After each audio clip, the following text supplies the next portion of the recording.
Hi friends, welcome to பருப்பும் நெய்யும் channel. இந்த வீடியோவில் வந்து பார்த்தீங்கன்னா ஒரு சாக்லேட் கேக் ரெசிபி வந்து எப்படி பண்ணலாம் அப்படிங்கிறத இந்த வீடியோவில் பார்க்கலாம். நான் வந்து ப்ரீவியஸ் வீடியோவில் பர்த்டே செலிப்ரேஷன் வந்து லாக்டவுன் பீரியடில் நம்ம ஈஸியாக வீட்டில் எப்படி டெக்கரேஷன் பண்ணி நம்ம எப்படி செலிப்ரேட் பண்ணலாம் அப்படிங்கிற ஐடியாஸ் வந்து ஷேர் பண்ணியிருந்தேன். அந்த வீடியோஸ் வந்து லிங்க் கொடுக்குறேன். அந்த பர்த்டே செலிப்ரேஷனுக்கு நான் வீட்டில் செஞ்ச ஹோம்மேட் சாக்லேட் கேக் தான் இது. இது வந்து ரொம்பவே டேஸ்ட்டாக இருந்தது. நம்ம இது கோதுமை மாவில் தான் செய்ய போகிறோம். அதோடு கூட பருப்பும் நெய்யும் சேனலில் நான் போஸ்ட் பண்ணுற ஃபஸ்ட்டு கேக் ரெசிபி இது. ஏன்னு கேட்டிங்கன்னா, என்கிட்ட வந்து இந்த கேக் செய்கிறதுக்கான செப்பரேட் திங்ஸ் வந்து எதுவும் கிடையாது. அதனால் வீட்டில் இருக்கக்கூடிய திங்ஸ் வச்சு தான் நான் வந்து பண்ணியிருப்பேன். அதை வந்து நம்ம காமிக்கும் போது ப்ரெசன்டபுளாக இருக்குமா அப்படிங்கிறதுனாலே நான் வந்து போஸ்ட் பண்ணதில்லை கேக் ரெசிபி வீடியோ. அதோடு கூட யூடியூபர்ஸ் எல்லாத்துக்கும் தெரியும் ட்ரைபாட் வந்து எவ்வளோ இம்பார்ட்டன்ட் அப்படின்ட்டு. இப்போ வர ஒரு 120 வீடியோஸ் கிட்ட நான் வந்து போஸ்ட் பண்ணியிருக்கேன். ட்ரைபாட் எதுவுமே யூஸ் பண்ணாமல் ஒரு சின்ன சின்ன டெக்னிக்ஸ் யூஸ் பண்ணி நானாகவே வந்து ஷூட் பண்ணிக்குவேன், யாரோட ஹெல்ப்புமே இல்லாமல். எனக்குமே வந்து ட்ரைபாடில் வீடியோ ஷூட் பண்ணி நம்ம வந்து அப்லோட் பண்ணணும்னு ஆசை தான். பட் நான் வாங்கணும்னு நினச்சிட்டே இருக்கும்போது அது வரைக்கும் கொஞ்சம் கஷ்டம் தெரியல. இப்போ லாக்டவுன் ஆகிடுச்சு. ட்ரைபாட் வாங்கினதுக்கப்புறம் நான் ஷூட் பண்ணுற ஃபஸ்ட்டு வீடியோஸ் வந்து நல்லா டிஃப்ரெண்ட்டாக இருக்கணும் அப்படின்னு பிளான் பண்ணியிருக்கேன். பார்க்கலாம் வாங்க, இப்போ வீடியோக்குள்ளே போகலாம். அதுக்கு முன்னாடி பருப்பும் நெய்யும் சேனலில் உங்களுக்கு வந்து ஏதாவது ஒரு வீடியோஸ் பிடிச்சிருந்ததுன்னா அந்த வீடியோஸ் பக்கத்தில் கீழே வந்து பார்த்தீங்கன்னா ரெட் கலரில் சப்ஸ்கிரைப் அப்படிங்கிற ஒரு பட்டன் இருக்கும். அந்த பட்டனை கிளிக் பண்ணிவிட்டு பக்கத்தில் ஒரு பெல் ஐக்கான் இருக்கும். அந்த பெல் ஐக்கானில் ஆளுங்கிற ஆப்ஷன் சூஸ் பண்ணி நீங்கள் கிளிக் பண்ணிங்கன்னா நான் அப்லோட் பண்ணுற வீடியோஸ் வந்து நோட்டிஃபிகேஷனில் வரும். ரொம்ப பேசிட்டே நினைக்கிறேன் இந்த வீடியோவில். வாங்க இப்போ கேக் செய்ய ஆரம்பிச்சிடலாம்.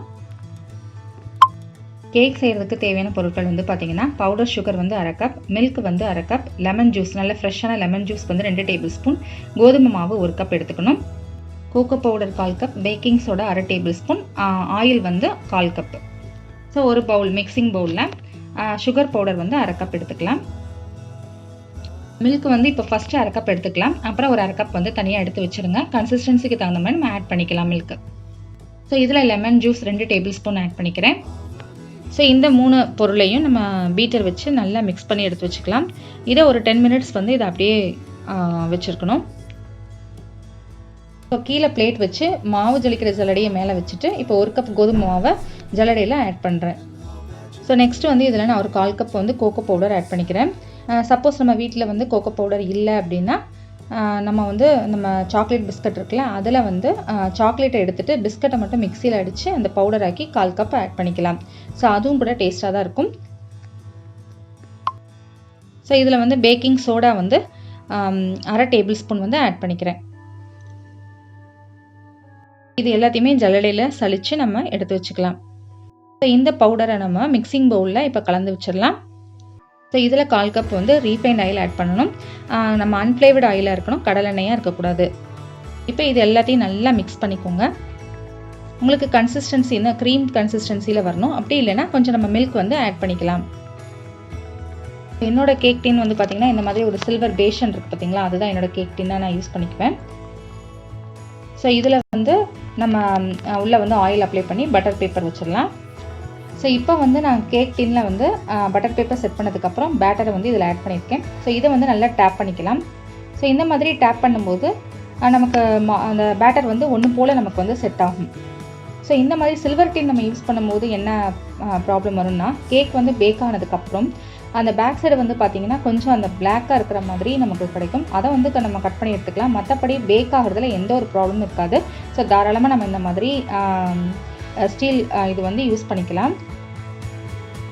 நான் வந்து நார்மலான ஃப்ரையிங் பேனில் கொஞ்சமாக தண்ணி ஆட் பண்ணி நம்ம அந்த குக்கரோட ஸ்டாண்ட் இருக்குல்ல, அந்த ஸ்டாண்டை வந்து நான் இதில் போட்டு வச்சுருக்கேன்.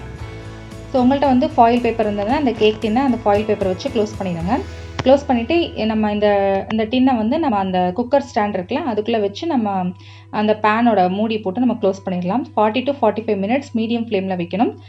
சப்போஸ் நம்மள்ட்ட ஃபாயில் பேப்பர் இல்லைனா கூட ஓப்பனாக கூட வைக்கலாம். அப்போ வந்து இந்த தண்ணி வந்து என்ன செய்யணும் அப்படின்னா கம்மி பண்ணிடணும். அதாவது தண்ணியை சுத்தமாக வந்து எடுத்துடணும், ட்ரையாக வைக்கணும் பேனை. இப்போ வந்து ஒரு 40 to 45 மினிட்ஸ் கழித்து நம்ம கேக் வந்து பேக் ஆகிருக்கான்னு சொல்லி செக் பண்ணணும். அதுக்கு வந்து சின்ன குச்சி மாதிரி எடுத்துகிட்டு உங்களுக்கு வந்து நம்ம செக் பண்ணி பார்க்கணும். ஒரு ஹோல் மாதிரி பண்ணிட்டு பார்க்கலாம் அந்த கேக்கோட ஃப்ரண்ட் சைடு. அப்படியே நீங்கள் பார்க்கும்போது அந்த குச்சியில் நம்ம குத்தி பார்க்கும்போது அந்த குச்சி வந்து நல்லா ப்ளைனாக வந்துச்சு அப்படின்னா நல்லா கேக் வந்து நல்லா பேக் ஆகிருக்குன்னு அர்த்தம். சப்போஸ் அதில் மாவு ஒட்டி இருந்ததுன்னா உங்களுக்கு வந்து இன்னும் கொஞ்சம் ஒரு 5 மினிட்ஸ் வந்து அதை கொஞ்சம் நல்லா வேக விடுங்க. ஸோ இந்த மாதிரி சில்வர் டீனில் வைக்கும்போது இதுதான் கொஞ்சம் ப்ராப்ளம் ஆகும். அந்த பேக் சைடு அந்த பிளாக்காக இருக்குது பார்த்தீங்களா, அதுதான். மற்றபடி இந்த சைட்லலாம் வந்து பார்த்தீங்கன்னா நல்லாவே கேக் வந்து நல்லா பேக் ஆகிருக்கு. ஸோ இதை வந்து நம்ம கேக் நல்லா இந்த மாதிரி வெந்ததுக்கப்புறம் அந்த டின்லேருந்து நம்ம நல்லா கம்ப்ளீட்டாக கூல் ஆனதுக்கப்புறம் தான் நம்ம எடுக்கணும். அதாவது வேறு பிளேட்டில் வந்து ட்ரான்ஸ்ஃபர் பண்ணணும். நம்ம பட்டர் பேப்பரை யூஸ் பண்ணதுனால ஈஸியாக ட்ரான்ஸ்ஃபர் பண்ணிக்கலாம். ஸோ உங்களுக்கு வந்து நீங்கள் அதை அப்படியே கூட கட் பண்ணி நம்ம சாப்பிட்டுக்கலாம். நல்ல டேஸ்ட்டாக இருக்கும். அதாவது வீட் ஃப்ளோர், நம்ம கோதுமை மாவு, அந்த சாக்கோ ஃப்ளேவர் வந்து ரொம்ப டேஸ்ட்டாக இருக்கும். ஸோ இது வந்து நம்ம பர்த்டேக்காக பண்ணதுனால நான் இந்த ஹர்ஷீஸ் வந்து வாங்கியிருந்தேன். ஸோ அதுவும் இந்த சாக்கோ சிப்ஸும் வாங்கியிருந்தேன். ஸோ இதை ஆட் பண்ணி டெக்கரேட் பண்ணிக்கலாம். நான் வந்து இதில் ஹெர்ஷீஸ் யூஸ் பண்ணியிருக்கேன். நீங்கள் வந்து சாக்லேட் சாஸ் கட்சா கூட நம்ம யூஸ் பண்ணிக்கலாம். அதுவும் இன்னும் நல்லா டேஸ்ட்டாக இருக்கும். உங்களுக்கு வந்து அந்த இப்போது சென்டர் போர்ஷனில் வந்து அந்த க்ரீம் டேஸ்ட் வேணும் அப்படின்னா அந்த கேக்கை வந்து ஆஃபாக கட் பண்ணிவிட்டு அந்த சாக்லேட் சாஸையும் இல்லை ஹெர்ஷீஸ் க்ரீமையும் வந்து அதில் நல்லா ஸ்ப்ரெட் பண்ணி விட்டு மேல் போர்ஷன் இதில் பேஸ்ட் பண்ணிவிட்டு இதுக்கு மேலேயும் இந்த மாதிரி ஹெர்ஷீஸ் க்ரீம்ஸு அந்த மாதிரி சாக்கோ சிப்ஸ் வச்சு நம்ம டெக்கரேட் பண்ணோம்னா உங்களுக்கு கேக் கட் பண்ணும்போது அந்த சென்டர் போர்ஷனில் அந்த சாக்கோ சாஸ் வந்து டேஸ்ட் பண்ணும்போது ரொம்பவே நல்லாயிருக்கும். சூப்பரான எம்மியான சாக்லேட் கேக் வந்து ஓவன் இல்லாமல், எக் இல்லாமல், மைதா இல்லாமல் நம்ம இந்த மாதிரி கேக் பண்ணியிருக்கோம். ரொம்பவே டேஸ்டியான கேக் இது. ஸோ இந்த வீடியோ உங்களுக்கு இன்ட்ரெஸ்டிங்காகவும் யூஸ்ஃபுல்லாக வந்திருக்கும்னு நினைக்கிறேன். வீட்டில் இருக்கக்கூடிய பாத்திரங்களை வச்சு நம்ம எப்படி கேக் பண்ணலாம் அப்படிங்கிறத இந்த வீடியோவில் பார்த்தோம்.